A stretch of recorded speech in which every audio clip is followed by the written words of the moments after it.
For me, the only hard part was the whole first lockdown. I didn't get to see my mum or my siblings. And then I remember she would call me and ask me to get her shopping. And then when I'll go home, I would have to drop it at the front door and speak to them through the window.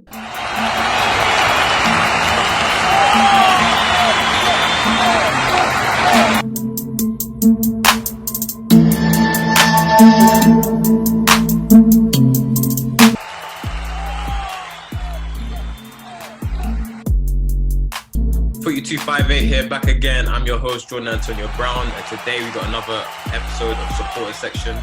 Today we have with me someone I've known for many years, went to the same secondary school, was in the football team I featured in a couple of times, but he was a year above. But the time you played for us, you scored like 5 goals. I think I remember one game, but the other game, I don't think I remember that game. So yeah, we're going to probably get into that as well. Today we got with me, Ilyas. How you doing, bro? Yo, how's everyone? Everyone good? Yeah, all good, man, all good. So obviously, tier 4, but for you, I don't even know if that's tier 4, really.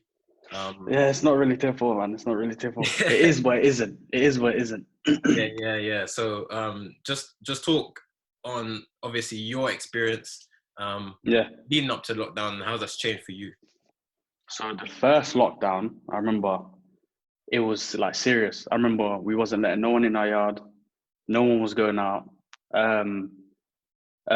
Kenny, who lives with us, he got the vulnerable letter, innit?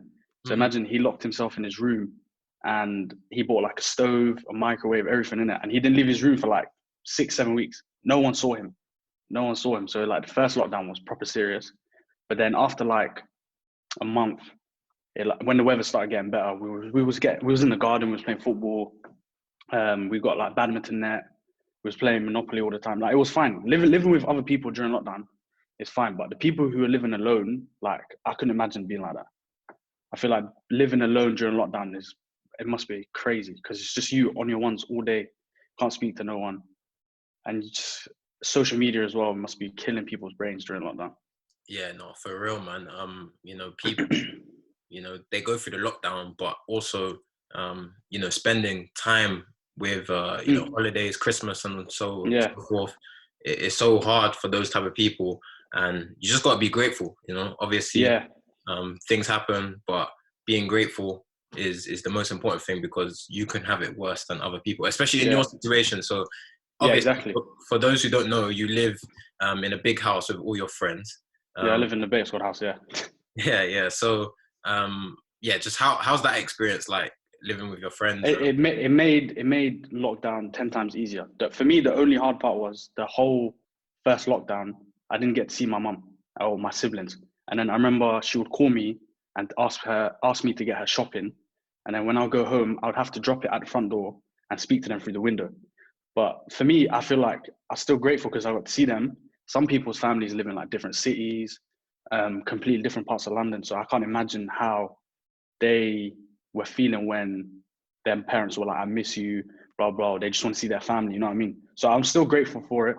And I always looked at it as like, this is like something you can't control at the moment. It's nothing that I did wrong to the world. So it's like, I couldn't really complain about it too much. But obviously I put myself in other people's shoes, people who had kids they couldn't see, even people at uni who couldn't even travel back from uni. I remember like all that. I couldn't imagine how those people are feeling. Yeah, 100%, man. Like I said, you just got to be grateful, man. So a lot of things to do. Have you watched a lot of football during this time? During lockdown, yeah, 100%. Yeah, that's thank God for sports came back in general. Yeah, that was a big one. I remember when we were looking at like Bundesliga to come back. Yeah, I remember that. The first game, everyone was watching Bundesliga. Yeah. I think it was Dortmund, or something. It was like Dortmund that. game, Dortmund game. Yeah. I remember. And then Sancho done the Black Lives Matter thing. He had the George Floyd thing under his shirt. Pulled up the shirt and showed that big moment. But yeah, let's go all the way back though. How did you get interested in football and who initiated that for you? My mum, when I was like 4 or 5 years old, single mum. So she was like, she tried to get me out of the house to do things all the time, innit? So she was getting me into football teams, like different sports all the time. Like she would try to get me into karate, football, boxing, things like that. But football was the one that stuck for me from young. And then I was playing it from like 4 or 5 years old until like I was like 16, 17.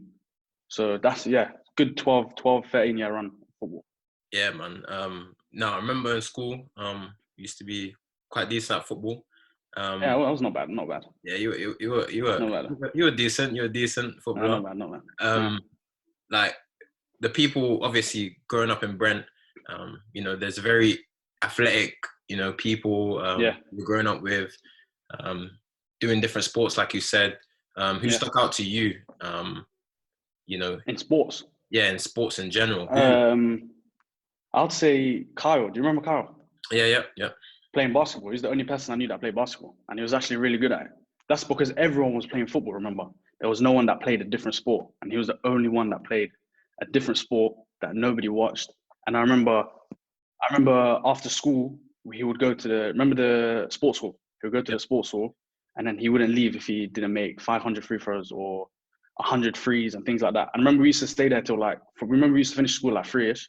We'd stay there till like 6 p.m. Me, him, and Jordan. We would just watch him. We'd rebound for him and stuff like that. So he's the one that stuck out, because to have that kind of discipline at such a young age for a sport that nobody watched or played, that's what stuck out for me. Yeah, I always used to remember Kyle being the one guy. He was just him and his basketball, man, and Yeah, he was someone where I think it was unfortunate of his height, but if he was actually taller, yeah, definitely have a career in playing 100%. basketball and everything like that. He actually probably, without him knowing, he actually probably got me into basketball. He made it cool for me. Yeah, same for me. Yeah, same. Yeah. Well, I started watching basketball from high school. Obviously, I couldn't watch it, but I got a like grasp of it. I understood the game. Started watching it like properly, like in college when I was like staying up later and things like that. But without him knowing, he made a lot of people start watching basketball. 100%, man.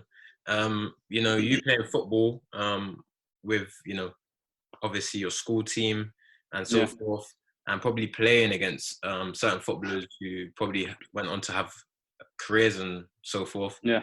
Does that give you a different perspective on footballers or on sports people in general? Yeah. Sports people in general, yeah. Like when I was younger, I used to play football with Raheem Sterling in Pavilion, Stonebridge. And I remember he was just like levels ahead of everyone. Like the quick feet, he was faster than everyone. And I remember me and him, we was like similar height, and he was strong like a big man. Yeah. So it's like, outrageous. And he always used to say it's because he's Jamaican. All the time he used to say that. He's like, it's what I eat at home. And then I used to look at him and be like, yeah, I believe you. Because everyone else there, no one else could get him off the ball. Like he was quick, fast. And then I remember he had to stop playing because I think he was like deep into QPR. And then they were like, yeah, you need to stop kicking ball like outside of for us. And then when he went to Liverpool, I remember he came back to Pavilion and he came back in I want to say a Bentley. And then that's when I was like, oh shit, okay. Now it's serious. Because it's like at that age, anyone can play for anyone. But for Liverpool to come and sign him for how much they signed him for, I can't remember how much it was. And then for him to come back to the end. Something. Yeah, I remember. It was a lot of money. And then for him to come back to the ends, but still be humble, but obviously brag a little bit, which I understand. I would have done the same thing. Everyone would do the same thing at that age. I was like, wow. Like that's when I understood the discipline and things like that of football. And it's hard. Like I used to think I was good when I was younger. And then when I play with people like you, Raheem Sterling, even Junior as well, like you would see the difference in level of football. Mm-hmm.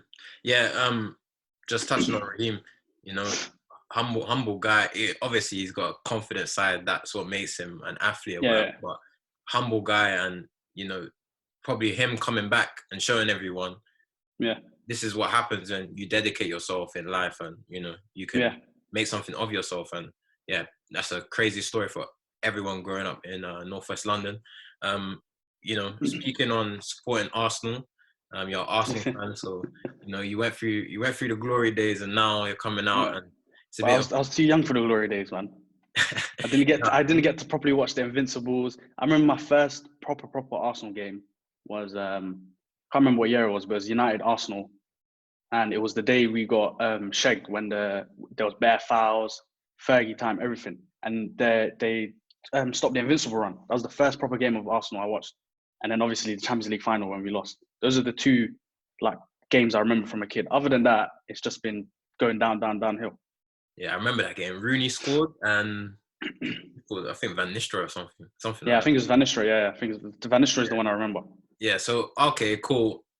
You were on the back end of the Yeah, glory, yeah, yeah. but still, you know, Arsenal were good them Yeah, times. yeah, yeah. Talk about why you fell in love with Arsenal and why that's your team.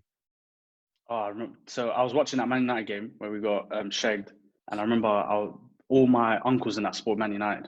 And I remember I used to have Man United pajamas, everything. Everyone was trying to get me into Man United. And then that one day I just wanted to be rebellious. I was like, nah, support Arsenal. And Mm. then everyone in the house was supporting Man United, and it was like me and like one of my cousins supporting Arsenal. Even though we lost, I was like, yeah, I'm gonna support Arsenal from now on. And then I just followed them. Champions League final, I was devastated.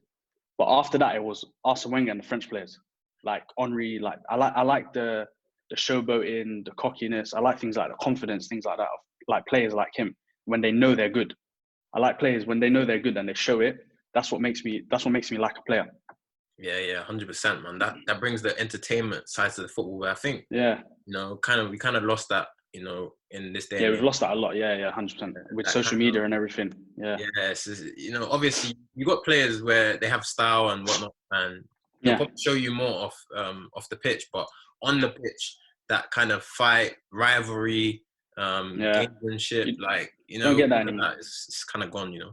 Yeah, it's proper died out, man. It's sad, but like there's only like maybe a handful of players that show off, like guys like Neymar. It's always the South American guys like Mhm. Neymar, things like that. Everyone else is like they care too much about their brand. They don't want people to not like them. Everyone wants to be liked, so it's like that's a big problem. But I understand at the same time because that's what gets you paid. That's what sets you and your family up forever, innit? Yeah, man.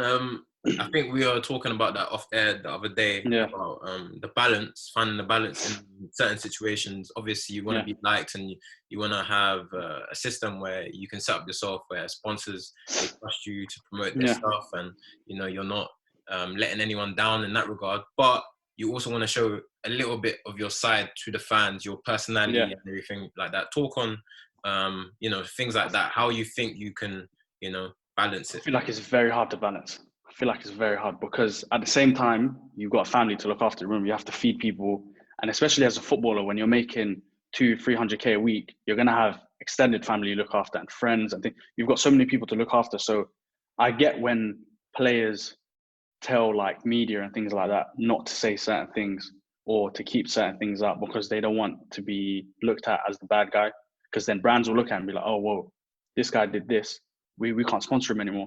And then that takes away maybe a couple, like 5-10 mil out of your pocket. And that 5-10 mil could be helping you pay off a house, pay for your family, pay for your kids, things like that. So it's like, I get it, but it's very hard. Like, I feel like Ronaldo's the perfect example of the balance because he shows his personality on the pitch when he's like cocky, confident. He knows he's the best player in the world. Like he knows it. You could just tell with the way he plays and everything. Mm-hmm. Compared to Messi, Messi's very quiet in it, but even though Messi does show it, but Ronaldo shows it. But then off the pitch, he's a completely different person. Like you can see why he's the best at what he does. 100%, I agree, man. Obviously with Ronaldo, you know, he's handled. I know you're a big CR7 fan, big Yeah, one, isn't it? yeah. Yeah, He's my guy, and he's my yeah, player in the world. But yeah, I feel like with him, obviously he's got his own brand. He's not someone yeah, where off the pitch, you know, he's not gonna mm, give you a crazy storyline or anything like that. yeah, But yeah, on the pitch, that's where he mm, gives all of his storylines and whatnot. yeah, I mean, with this channel, what I'm trying to do is I'm trying to like change the narrative in the media where it's okay mm, to kind of be yourself and it's okay to yeah, say what you feel. So there's no other option, sorry, yeah, for the media to accept it. They have to accept it yeah. when everyone's coming out and everyone's I being wish it was like American sports, like exactly. NFL and NBA, because like the way they speak in to the media and their Instagrams and their YouTube videos and stuff like that, they're just all funny. They show their personality. They say it as it is. They're like, yeah. Some of them just say, yeah, I play whatever sport for money, and it's like that. I find that funny. I'm like, all right, fair enough. You got the talent. Why not? So I Mm-hmm. wish England was like that. I remember Aswa Kotter said that, and he got grilled. Yeah, He was like, I play exactly. football because I've got 10 siblings to look after. Yeah, I yeah, only play it for the money. And it's like, yeah, fair enough. exactly. It's each to their own. Everyone can't be that, you know, carbon copy of a Harry Kane, for example, Yeah. like the Yeah. perfect in everyone's Like the eyes. media darling. Yeah. Yeah, Media media darling. darling, role Yeah. model, everything like that. You know, to speak on I was watching a basketball interview the other day with All the Smoke, and Yeah. there's Ray John Rondo on there, and Yeah, I watched that as well. And I wish footballers spoke like that. Yeah, I was going to say, I wish every footballer would speak like that. But then, obviously, you have on the other side, you know, he was saying the N-word a lot, which I don't agree with. Same. Saying that and everything like that. So, you know, you get two sides of the coin. You know, you get people being themselves, but obviously, sometimes it's not a good look. You know. It's not. That's what it comes with. But with Americans, it's like that's how they're raised, isn't it?